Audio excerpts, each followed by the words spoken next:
Black women across the country have invested in America and their race since slavery to create a united movement of organizations known as women's clubs. During Reconstruction, Black men and women combined efforts to establish beneficial resources for race uplift, boosting organizations addressing education, health, insurance, and finances through business and charitable programs. The focus was racial self care, even to the point of establishing all Black towns. During slavery, Northern Black women organized around anti slavery and suffrage, their right to vote. During the 1890s, Black middle class women added to their agenda promoting educational opportunities for all ages, youth enrichment, supporting the elderly, political issues, and civil rights. Hundreds of local Black women's clubs were established around the country. Ida B. Wells convinced them that national issues like anti lynching would be better supported if they came together as one national body. In August 1895, the first National Conference of the Colored Women of America was convened, a 3-day conference in Boston, Massachusetts, organized by Josephine St. Pierre Ruffin. Representatives from 42 Black women's clubs from 14 states met at Berkeley Hall for the purpose of creating a national organization. The agenda was rich with purpose and outstanding women and men speakers. The National Federation of Afro American Women, which became the National Association of Colored Women the following year, was organized during this conference. The National Association of Colored Women's Clubs, NACWC, was established on July 21, 1896, to merge national clubs to focus on anti lynching, political, social, and economic reforms, housing, education, health care, child care, job training, wage equity, and voter registration. They pointed out that the difficulty of finding safe and adequate housing for Black single mothers and widows. This took center stage because this group was more likely to fall through cracks without male protectors. Anti lynching was recognized as their rallying cry, as both men and women were lynched. The moral foundations of this atrocity against Blacks demanded taking on the fight until this practice was ended. The first annual convention of the National Federation of Afro American Women was held in Washington, D.C., merging the National Federation of African American Women, the Women's Era Club of Boston, and the Colored Women's League of Washington, D.C. It adopted the motto, "Lifting as we climb," to demonstrate to an ignorant and suspicious world that our aims and interests are identical to those of all good, aspiring women. When incorporated in 1904, NACWC adopted a first year agenda that was dynamic, addressing multiple issues, including the chain gang system of the South, the separate car law of the South, the plantation, mother and child,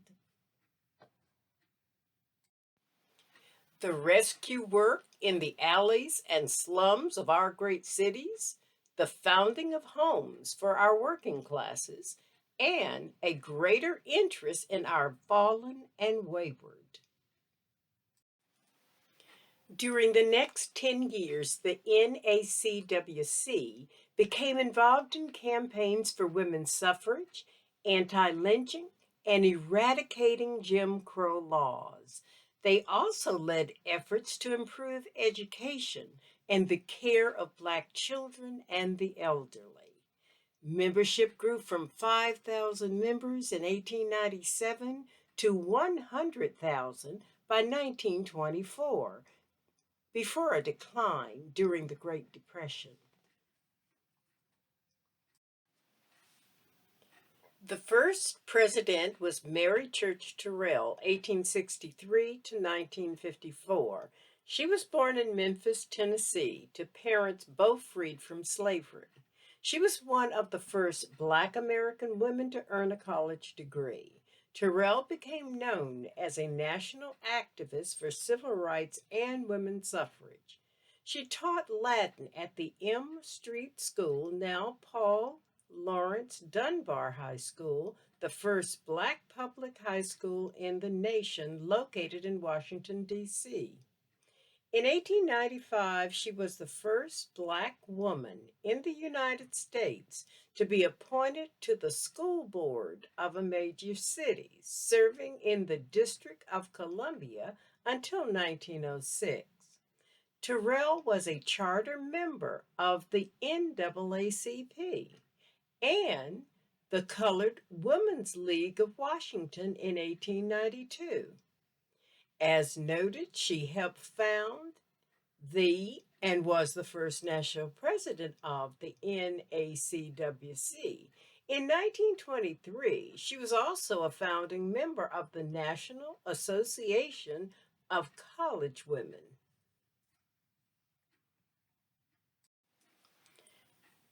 Ida Bell Wells Barnett, 1862 to 1931, was born a slave and became an investigative journalist, educator, and early leader in the civil rights movement.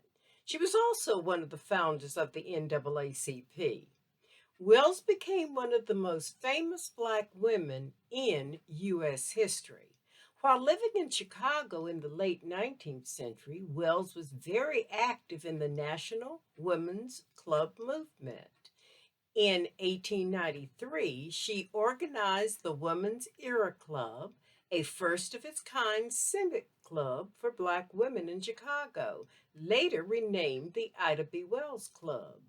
In 1896, Wells took part in the meeting in Washington, D.C., that founded the National Association of Colored Women's Clubs. She also helped organize the National Afro American Council, serving as the organization's first secretary. Josephine St. Pierre Ruffin, 1842 to 1924, was born in Boston, Massachusetts. She became a publisher, journalist, civil rights leader, suffragette, and editor of the Woman's Era, the first national newspaper published by and for Black women. In 1910, as with other Ruffin helped form the NAACP as a charter member.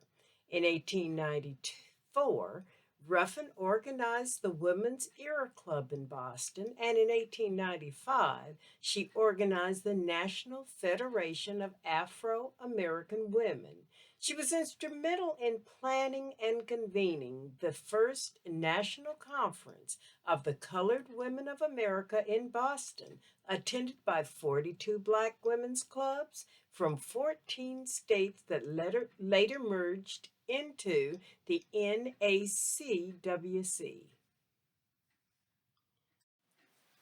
Victoria Earle Matthews, 1861 to 1907, was born into slavery in Georgia, a month before the start of the Civil War. She became an author, essayist, newspaper woman, settlement worker, and activist. She briefly attended school and worked as a domestic servant to help her family financially. Matthews became involved in women's clubs and social work. At a time when the settlement movement started in Great Britain in 1884 and advocated for American social work in major cities. In 1897, Matthews founded the White Rose Industrial Home for working class Negro girls for a safe haven, providing housing, education, as well as life and job skills. The WLU was a civil rights organization working against racial discrimination and the anti lynching crusade. Matthews served as the chairman of the executive board in 1896 of the National Association of Colored Women. Margaret Murray Washington, 1865 to 1925, was born in Mississippi and was the third wife of Booker T. Washington. She was an educator who became principal of the Tuskegee Normal and Industrial Institute. She also led women's clubs. During her tenure as Lady President of Tuskegee, she created the Tuskegee Women's Club, which merged local women's clubs to help improve the values and liberation of womanhood during the Jim Crow South. In 1895, she gave an influential speech titled Individual Work for Moral Elevation at the first National Conference of the Colored Women of America and was elected president of the newly established National Federation of Afro American Women. Washington is credited with co founding the National Association of Colored Women in 1896 and became the fifth president.